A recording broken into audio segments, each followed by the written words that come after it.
every morning for the last month or so, I've started a new ritual I've been loving, where the first thing I do when I wake up, before I, read a book or write or go outside or touch my phone or, God forbid, open my laptop and start working, is I read a comic book. I read one issue of any comic book, and it takes me 5 minutes, maybe 10. And I know, right?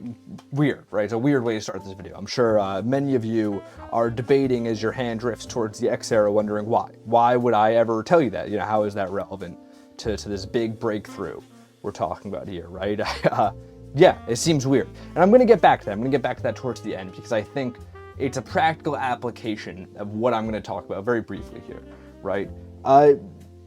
If you're anything like me, you've heard a lot of these phrases that have annoyed you a lot over the years, right? It feels like ever since I was a kid I've heard them, but especially in recent years, you see them everywhere.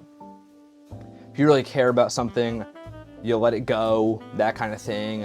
If you, the second you stop caring is when your big break comes. Things like that, right? You hear a lot of these things. Sort of whoa, these brushes are really stuck together. That's crazy.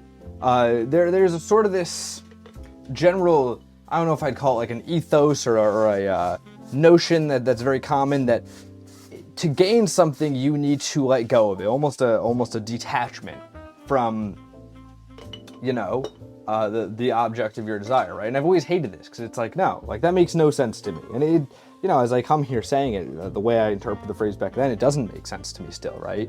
If I care about something, if I love something, why would I let go of it? Like, why would I ever, the only reason I'd be letting go of something is if I no longer want it, right?